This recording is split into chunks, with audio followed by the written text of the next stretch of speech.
好，各位，我是 Tim， 欢迎收看本期影视飓风。那我相信大家小时候一定幻想过自己拥有超能力，对吧？瞬移、穿墙、飞翔，或者考试前面获得过目不忘的记忆力。但这些在生活中都不可能存在，不然我分数也不会这么低了。但是有一个特异功能，我是确定存在的，这也是我自己的大秘密，也是我掌握的唯一一个特技，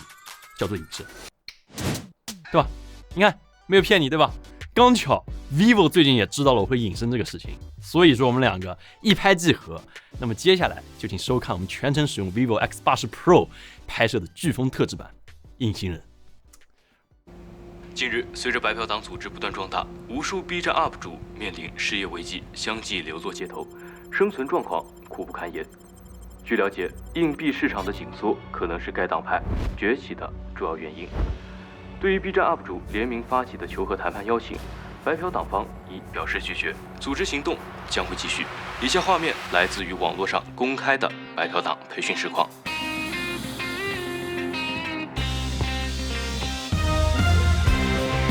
我们的目标是什么？白嫖！白嫖！白嫖！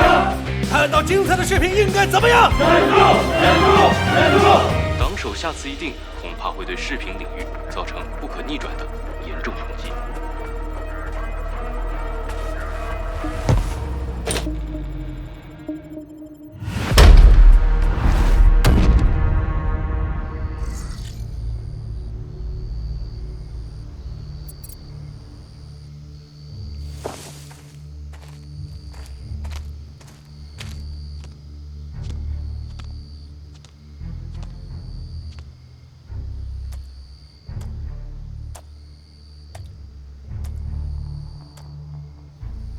体温正常，请佩戴口罩。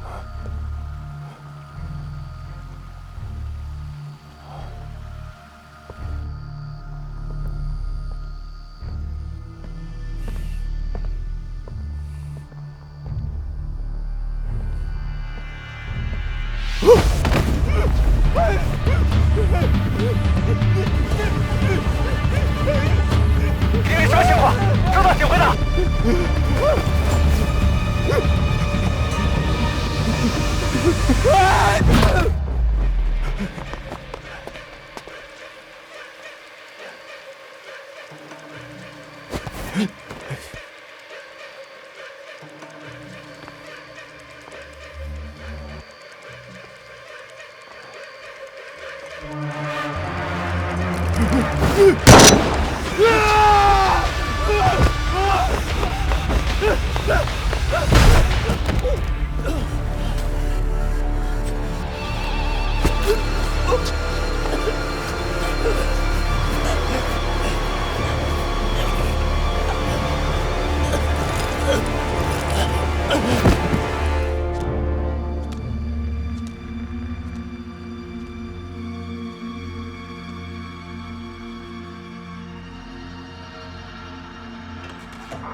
这是800毫米折返镜头下的月亮，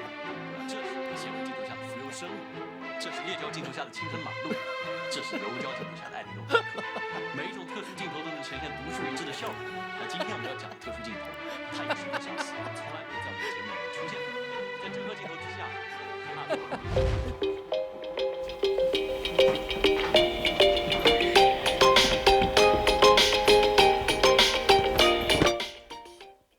哎，有新情报？你说，中国 boy 刚才更新了吗？好，马上就去白嫖。嘿嘿，是啊，这好久没更了，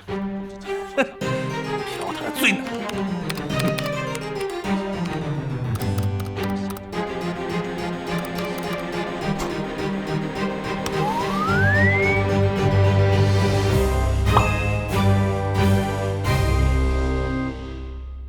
虽然这个短片看起来真的很简单，对吧？这次我们也是在研究这种隐身的效果，但实现这种隐身效果，我们发现还是挺麻烦的，有很多方式。那接下来，请我们来一一讲解，我们是如何让人从画面里面消失。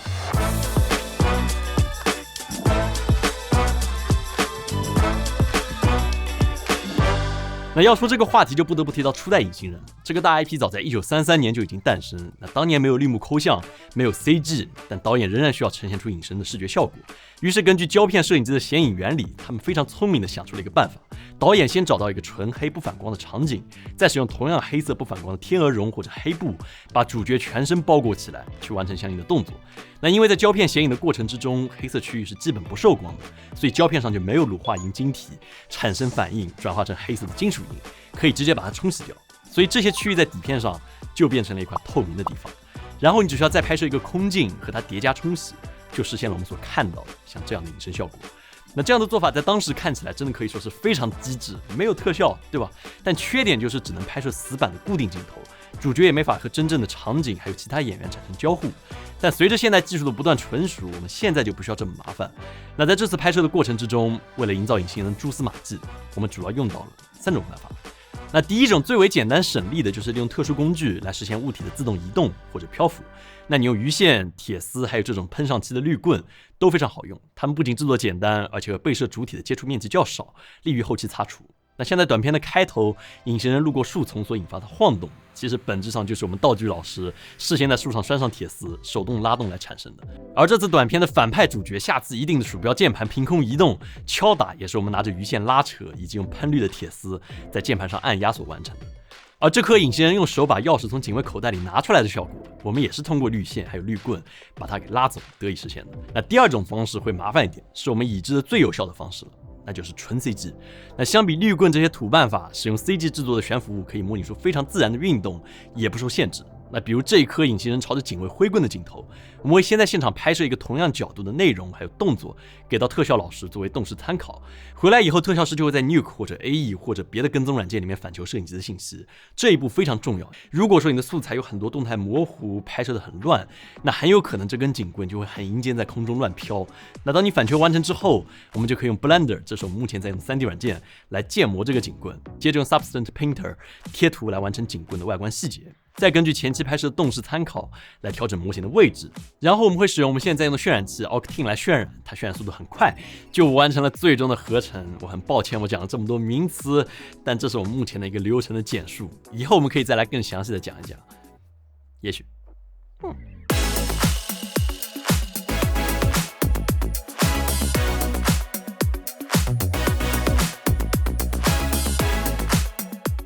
那除了以上2种方式，绿人几乎就是我们这次片中出镜率最高的演员了。2020版隐形人的电影原片也频繁采用了这种方式，它的原理本质上就是绿幕抠擦，和用铁丝和别的方式都差不多，但是人可以完成更加复杂的动作。那至于为什么选择绿色而不是蓝色，不像现在很多电影用蓝幕，这是因为绿色一般在人体还有画面里面很少出现，很好的能够把主体和背景区分开来。而且绿色更重要的一点是它更容易被照亮，它的反射率更高，也更容易抠一些。但即便如此，因为在现场我们使用了强反差、硬调的低调风格来处理画面，来表达压抑和不安的气氛，所以绿人身上难免会出现大量的阴影，这对后期来说也有些难度。我们需要手动做一些 roto 还有抠擦，但同样的需要素材足够清楚，我们才能把它给抠出来。这个时候用于拍摄的 vivo X80 Pro 给了我们很大的惊喜，基于第2代自研芯片的 V1 Plus 强大算力，还有超清夜景视频算法。虽然身处昏暗的弱光环境，它却给我们带来了低功耗、高画质的影像体验，不仅降低了对灯亮的需求，也极大程度地保留了暗部的细节。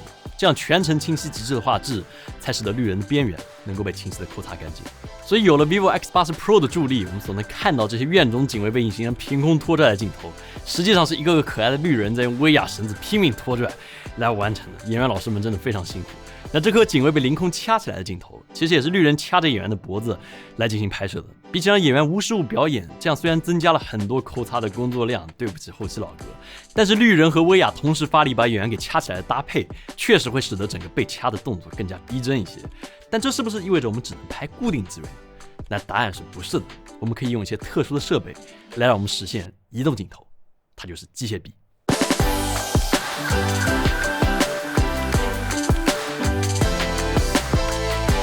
机械臂的原理也很好理解，通过编程来设置轴臂的运动轨迹、速度还有角度，它就能够完成2次一模一样的运镜。那其实在之前的项目里面我们就多次用到它了，比如这个镜头里面有2个一模一样的我，就是通过拍摄2遍表演还有1遍空素材来完成了一个整体的合成。这次的短片也是同理，开头这个隐形人躺在沙发上拿着布擦拭百大奖杯的镜头，我们就让绿人完整的表演了1遍，又拍摄了1遍完全一致的空镜素材。就很全。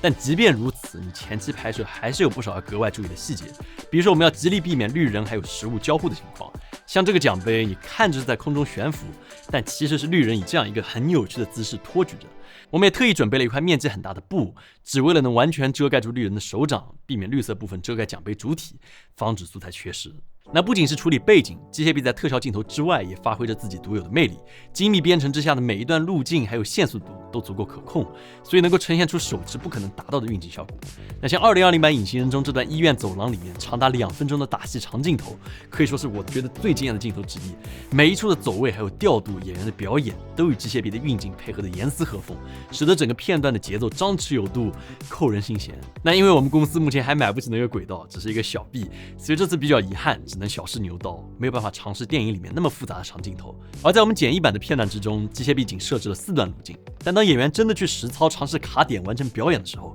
我们就发现这看似简单的动作居然试拍了30多遍才勉强配合上。所以电影原片段的难度，人和机械臂的精细磨合，真的是试了才知道他们有多恐怖。